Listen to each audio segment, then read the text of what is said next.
Hello student. तो जैसा कि हम लोगों ने पढ़ा कि सिस्टम में इक्विलिब्रियम अचीव हो चुका है, इक्विलिब्रियम अचीव हो चुका है। और यहाँ पर जो इक्विलिब्रियम किसके बीच में है, वो इक्विलिब्रियम किसके बीच में है, between the liquid and vapour. Okay, तो अब ये जो वेपर है, वेपर के जो मॉलिक्यूल हैं वो कुछ ना कुछ प्रेशर लगा रहे होंगे। कहाँ लगा रहे होंगे? कंटेनर के वॉल पर, लिक्विड के सरफेस पे। इसी को बोलते हैं हम क्या? Vapour pressure. तो अगला जो टॉपिक है वो है वेपर प्रेशर। क्या होता है वेपर प्रेशर? जो डिफिनीशन है, pressure exerted by the vapors formed in the condition of dynamic equilibrium over the surface of liquid in a closed container is known as vapor pressure। ठीक, यानी कि vapour equilibrium condition में जो pressure लगाता है liquid of surface के ऊपर या कंटेनर के ऊपर, उसी को हम बोलते हैं वेपर प्रेशर। ठीक है, एक इंपॉर्टेंट बात यही है कि इन केस ऑफ वाटर, इसी वेपर प्रेशर का एक दूसरा नाम है जिसका नाम है क्या? एक्वेस्टेंशन। यानी कि अगर लिक्विड वाटर है तो vapour pressure of water is also called as aqueous tension. Okay, तो कभी एक्वेस्टेंशन बोले मतलब क्या बोल रहा है वो दे रहा है vapour pressure of water. Okay, जैसे अब ये रिएक्शन है कि H2O लिक्विड से H2O गैस में कन्वर्ट हो रही है, एक रिवर्सिबल प्रोसेस है। ठीक है, तो अगर आपने केमिकल इक्विलिब्रियम तो पढ़ ही रखा है, तो अगर मैं इसका इक्विलिब्रियम कांस्टेंट लिखूं तो क्या लिखूंगा? Kp इज इक्वल टू क्या? Partial pressure of H2O। यहां तक समझ में आ रहा है ये? तो यहां से एक जो महत्वपूर्ण बात क्या निकल कर आएगी, वेपर प्रेशर जो है, क्योंकि Kp क्या होता है? Kp इक्विलिब्रियम कांस्टेंट है जो कि किस पर डिपेंड करता है? टेम्परेचर पर डिपेंड करता है। तो अगर टेम्परेचर कांस्टेंट है, ध्यान दीजिएगा, तो Kp कांस्टेंट है और Kp कांस्टेंट है तो pressure, partial pressure of H2O constant है। और इसी कांस्टेंट पार्शियल प्रेशर को ही क्या बोलते हैं? कांस्टेंट पार्शियल प्रेशर को हम लोग बोलते हैं क्या? Vapour pressure. ठीक है, तो क्या बात यहां से निकल कर आई? पहली बात कि वेपर प्रेशर एक क्या है? इक्विलिब्रियम कांस्टेंट है। इक्विलिब्रियम कांस्टेंट है मतलब कि वेपर प्रेशर किस पर डिपेंड करेगा? It depend upon the temperature. अगर टेम्परेचर फिक्स रखेंगे तो वेपर प्रेशर भी क्या रहेगा? फिक्स रहेगा। ठीक, दूसरी इंपॉर्टेंट बात, vapour pressure is maximum value of partial pressure at given temperature. तो ये वही बात कह रहा है कि वेपर प्रेशर क्या है? किसी भी लिक्विड के, लिक्विड जो वेपराइज हो रहा है तो उसका जो पार्शियल प्रेशर होगा उसकी मैक्सिमम वैल्यू को हम क्या बोलते हैं? Vapour pressure. यानी कि एट गिवन टेम्परेचर कोई भी लिक्विड का वेपर प्रेशर, कोई भी लिक्विड का पार्शियल प्रेशर वेपर प्रेशर से ज्यादा नहीं हो सकता है। यहां तक हो गया। तीसरी बात कि अब अगर पार्शियल प्रेशर इंक्रीज कर दिया, पार्शियल प्रेशर क्या कर दिया? इंक्रीज कर दिया आफ्टर दिस वैल्यू, यानी इसका मतलब क्या है? इसका मतलब ये है कि अगर ये जो लिक्विड से वेपर का जो इक्विलिब्रियम है, अगर इसमें पार्शियल प्रेशर जो है वो अगर वेपर प्रेशर से ज़्यादा हो गया तो इक्विलिब्रियम डिस्टर्ब हो जाएगा। तो इक्विलिब्रियम को मेंटेन करने के लिए फिर क्या होगा? फिर क्या होगा? यानी रिएक्शन कहाँ जाएगी? बैकवर्ड डायरेक्शन में। यानी कुछ वेपर्स क्या होंगे? अगेन लिक्विड में कन्वर्ट हो जाएंगे, सच दैट पार्शियल प्रेशर क्या हो जाए? पार्शियल प्रेशर डिक्रीज हो जाए और किसके बराबर हो जाए? वेपर प्रेशर के बराबर हो जाए। याद आ रहा है ली चटेलर प्रिंसिपल केमिकल इक्विलिब्रियम का? इक्विलिब्रियम जब डिस्टर्ब करेंगे तो अगेन इक्विलिब्रियम क्या करता है? अपने में इस तरह से चेंज करता है कि वो अपने पुराने स्टेट को फिर से क्या कर ले? अचीव कर ले। तो फिर वही बात क्या बोल रहा है, फिर से रिपीट करते हैं कि अगर पार्शियल प्रेशर अगर आपने बढ़ा दिया वेपर प्रेशर से, तो अगेन वेपर प्रेशर को अचीव करने के लिए कुछ वेपर्स क्या होंगे? कंडेंस होंगे। कंडेंस होने का मतलब क्या है? फिर से पार्शियल प्रेशर डिक्रीज होगा और वेपर प्रेशर के बराबर हो जाएगा। या वाइस वर्सा, या उल्टा काम करें, पार्शियल प्रेशर को घटा दें तो रिएक्शन फॉरवर्ड डायरेक्शन में क्या हो जाएगी, शिफ्ट हो जाएगी, यानी कि अगेन लिक्विड से कुछ वेपर में कन्वर्ट होगा, यानी कि इवेपोरेशन होगा। तो बात समझ में आ रही है इतनी।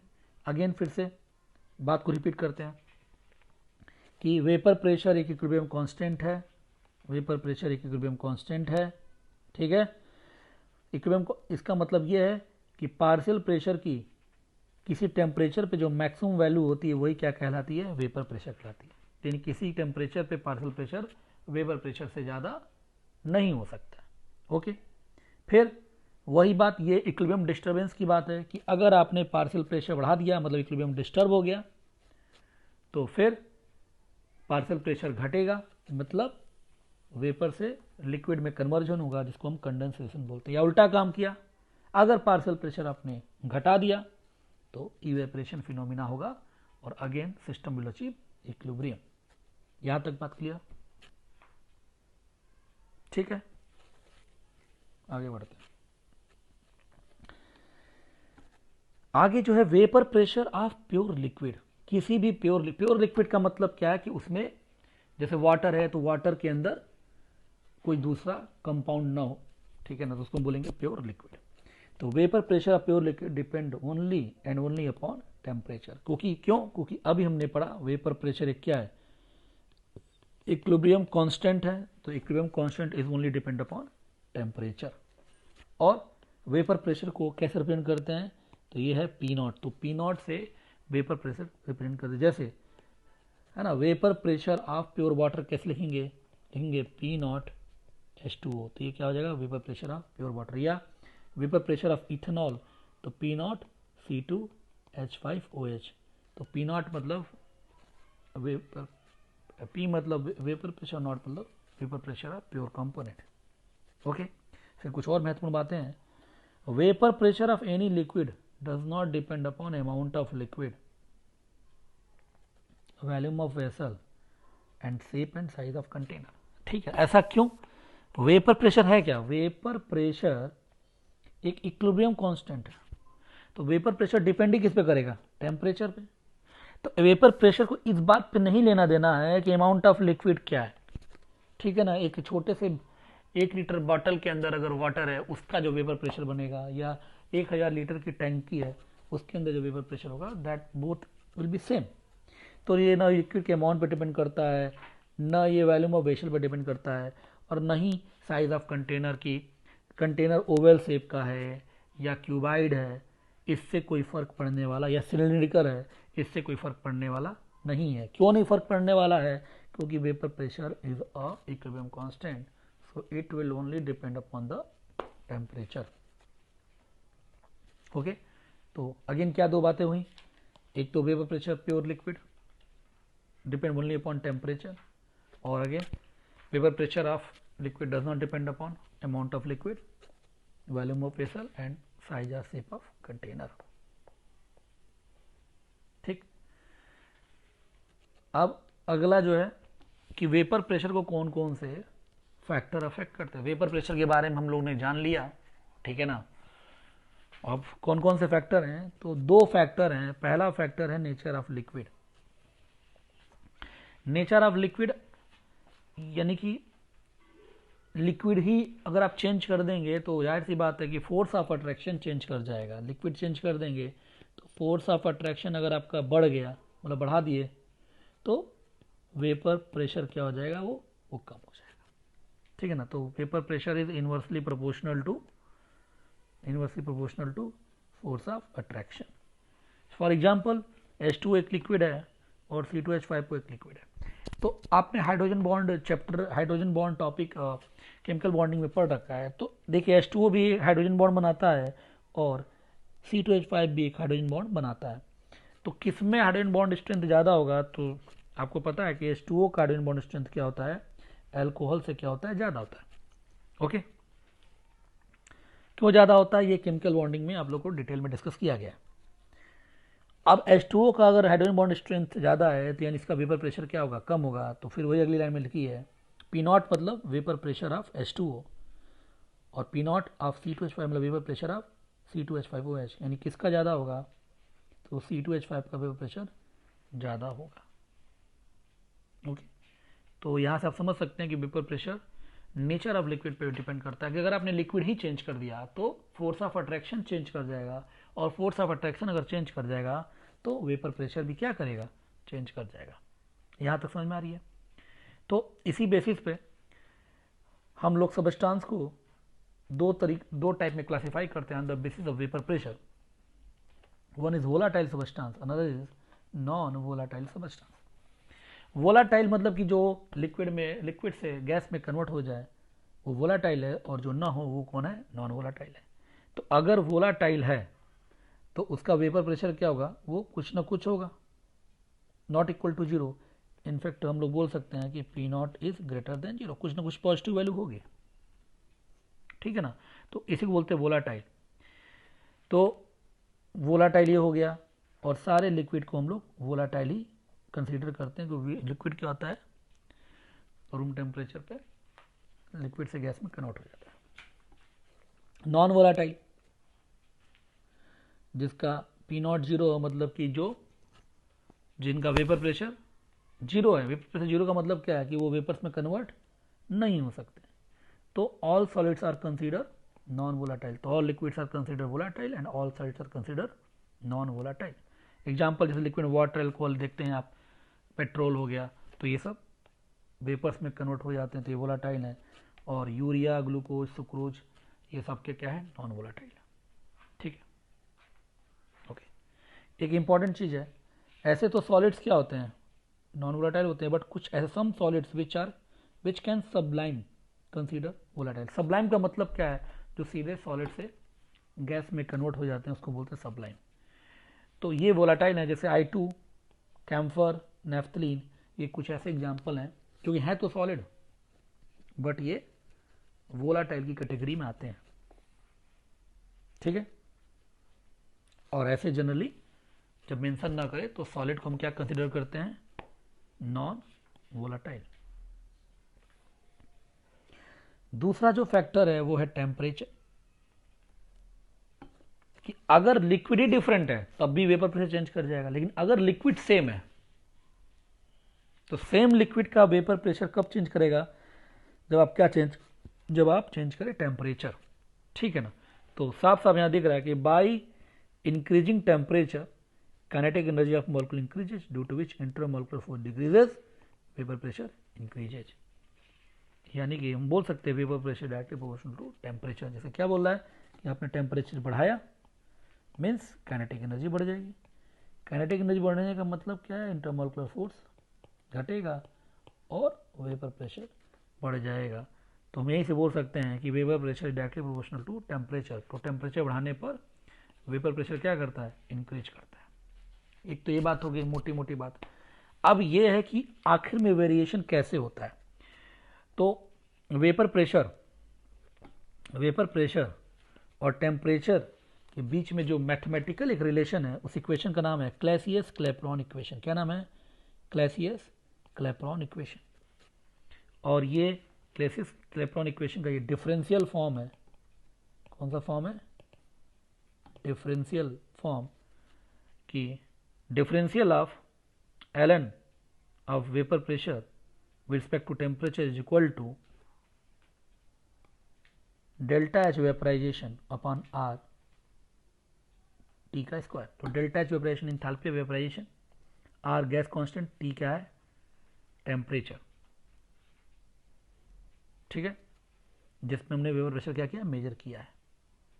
तो अगर इसको आप इंटीग्रेट करें तो देखिए इंटीग्रेशन हो गया, ओके।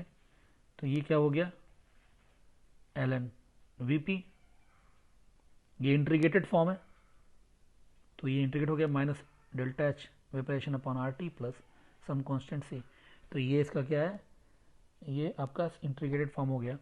तो एक तो ये फॉर्म, अगर इसका ग्राफ बनाए ln Vp का, तो ln Vp वर्सेस 1/t का graph, ln Vp versus 1/t का ग्राफ तो दिख रहा है। तो इस तरह से ग्राफ बनेगा, लीनियर डिक्रीजिंग। और एक क्या है, वेपर प्रेशर और टेम्परेचर का ग्राफ, तो ये एक्सपोनेंशियली इंक्रीजिंग। तो दिख रहा है कि टेम्परेचर बढ़ाने पर वेपर प्रेशर एक्सपोनेंशियली क्या कर रहा है आपका, यहाँ इंक्रीज कर रहा है। ठीक है, ओके। और तीसरा जो फॉर्मूला है तो ये न्यूमेरिकली इस पर क्वेश्चन बनता है कि यहाँ जो P1 है vapour pressure at temperature T1, P2 क्या है vapour pressure at temperature T2, और डेल्टा एच वेपराइजेशन और R गैस कांस्टेंट है। तो यहाँ पर P1 P2 T1 T2 delta H vaporisation ये 5 क्वांटिटी है, इनमें से कोई भी 4 क्वांटिटी देके 5वीं क्वांटिटी पूछी जाएगी। तो इस तरह के इसके ऊपर इंपॉर्टेंट इसके ऊपर न्यूमेरिकल्स क्या है बनते हैं, यहाँ तक क्लियर। और ये जो लिक्विड से गैस का जो कन्वर्जन होता है, वेपरेशन होता है, ये आपको पता है ये कैसा प्रोसेस है, ये एक एंडोथर्मिक प्रोसेस है। तो ये लिखा मैंने डेल्टा एच वेपरेशन कैसा होता है, एंडोथर्मिक होता है। यहाँ तक बात क्लियर। तो क्या हम लोगों ने पढ़ा, फिर से देख लेते हैं कि टेम्परेचर और वेपर प्रेशर में क्या रिलेशन होता है। तो vapour pressure directly proportional to temperature, और ये कैसे रिलेटेड है, तो क्लैसियस क्लेपेरॉन इक्वेशन है, और ये आपका फॉर्मूला है कि L N V P equal to minus delta H vaporisation upon R T plus C. Vapour pressure temperature directly proportional होता है और ये इंक्रीमेंट है, और एल एन वी पी और 1/T के बीच में आपका ये ग्राफ है। और फाइनली न्यूमेरिकल के पॉइंट ऑफ व्यू से ये फॉर्मूला, ठीक है ना, ये फॉर्मूला बहुत इंपॉर्टेंट है न्यूमेरिकली कि P1 P2 T1 T2 और डेल्टा एच वेपरेशन में कोई भी 4 चीज़ें देकर 5वीं चीज़ आपसे पूछी जा सकती है। तो यहाँ हम लोगों ने डिस्कस क्या कर लिया, the factor which can affect the vapour pressure, the first factor is the nature of liquid and second factor is the temperature. Okay, अब इसी को और बेस कुछ क्वेश्चन है, जैसे क्वेश्चन हमारे सामने है, calculate amount of water required to saturate a vessel of volume 82 litre at 300 kelvin. Vapour pressure of water कितना है, 38 टॉर है, ठीक है ना। अब इसको हम लोग सॉल्व करते हैं। तो क्या है क्वेश्चन में कि एक हमारे पास कंटेनर है जिसका वैल्यूम कितना है, 82 लीटर, ध्यान दीजिएगा। टेम्परेचर कितना रखा है, 300 केल्विन, ठीक है। और वेपर प्रेशर मतलब P नॉट ऑफ H2O कितना है, 38 टॉर। टॉर को आप यूनिट कन्वर्ट कर ही सकते हैं एटीएम में, आपको पता ही है कि 1 एटीएम में 760 टॉर होता है, ठीक है। तो हम लोग उसको कन्वर्ट कर लेंगे। तो अब ये बोल रहा है कि सैचुरेट हो जाए। What do you mean by saturate? Saturate का मतलब क्या है? सैचुरेट का इसको मतलब कि इसके अंदर क्या है, अब क्या बोला है कि इसके अंदर मैंने क्या किया, पानी ऐड किया। तो पानी हमने ऐड किया, और इस पानी हम कितना ऐड कर दें कि सैचुरेट हो जाए।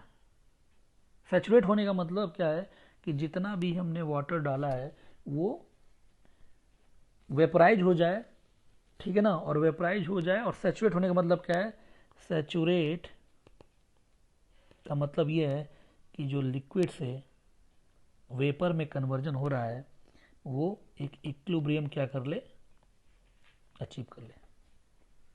इक्विलिब्रियम अचीव करने का मतलब क्या है कि partial pressure of H2O will become vapour pressure of H2O, यही तो मतलब है। तो मिनिमम हम कितना मिनिमम पानी डाल दें, ठीक है ना, कितना हम मिनिमम वाटर ऐड कर दें कि सिस्टम क्या हो जाए, सैचुरेट हो जाए। यानी कि वहाँ पे पानी बिल्कुल बचेगा नहीं, ठीक है ना। जितना भी आप पानी क्या करेंगे, आप पानी जैसे मान लीजिए कि सिस्टम है, इसमें आपने पानी क्या किया, ऐड किया, और आफ्टर सम टाइम क्या हो जाए कि जो पानी है वो पूरा का पूरा वेपर्स, ये क्या है ब्लैक डॉट मतलब वेपर्स के फॉर्म में कन्वर्ट हो जाए, और इसमें ये आपका लिक्विड फॉर्म में है, बट यहाँ किस फॉर्म में आ चुका है, वेपर के फॉर्म में आ चुका है। इतना कितना मिनिमम वाटर हम क्या करें, ऐड करें, ठीक है ना। तो यानी हम यहाँ क्या लेंगे formula simple, PV is equal to nRT। Okay, तो प्रेशर कितना है, तो 38 टार। 38 क्यों ले रहे हैं, क्योंकि यही मैक्सिमम सैचुरेट होने पर यही प्रेशर है, divide by 760 volume 82 number of mole अगर निकल गया, ये नंबर ऑफ मोल किसका है, वाटर का है, आर 0.82 और टेम्परेचर जो है वो कितना है, 300 है। ठीक है, तो अगर आप ये देखें तो ये कैंसिल हो जाएगा यहाँ से, ये 20 टाइम और ये हो जाएगा 1000 टाइम और ये ऐसे कैंसिल हो गया, ये 2 टाइम कैंसिल हो गया, तो जो मोल आ गया वो कितना आ गया, दैट इज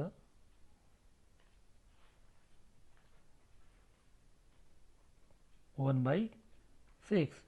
तो मास कितना होगा, 1/6 इंटू मोलर मास यानी कि 3 ग्राम। ध्यान दीजिएगा, यानी इसका मतलब क्या हुआ कि 3 ग्राम पानी अगर आप डालेंगे तो जितना पानी है, पानी डालते तो क्या होगा, वो तो इवेपोरेट तो होगा ही होगा, तो पूरा का पूरा इवेपोरेट हो गया और जो सिस्टम वो सैचुरेट हो चुका है। ठीक, बात समझ में आ रही। अब जो दूसरा क्वेश्चन है उसमें क्या बोल रहा है कि 5 ग्राम ऑफ वाटर ऐड कर दिया अबव वेसल, जो ऊपर वाला वेसल है, इनिशियली इवैक्यूएट मतलब कुछ भी उसके अंदर नहीं है, तो कितना परसेंटेज ऑफ वाटर वेपराइज होगा। तो अभी हम लोगों ने पढ़ा कि ऊपर कंडीशन के लिए हाउ मच वाटर वेपराइज, तो 3 gram of water will vaporise to achieve equilibrium, ये हमने पढ़ा ना, मतलब सैचुरेशन।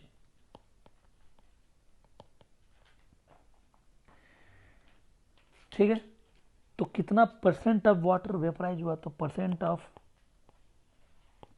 वाटर वेपराइज, कितना वेपराइज हुआ, 3, और कितना इनिशियल लिया, 5 इंटू 100 यानी कि 60%। बात समझ में आ रही है, यानी कि 3 ग्राम अगर पानी लेते हैं तो 3 ग्राम पर लिक्विड से वेपर में कन्वर्जन हो रहा है, अगर 3 ग्राम पानी लेंगे तो ये लगभग खत्म हो जाएगा और ये पूरा का पूरा 3 ग्राम कर दो। लेकिन अगर आपने 5 ग्राम पानी लिया तो एट इक्विलिब्रियम क्या होगा, ये 2 ग्राम बचेगा और ये तो कितना भी बचेगा, 3 ग्राम हो जाएगा। समझ में आ रहा है बात, ओके, थैंक यू।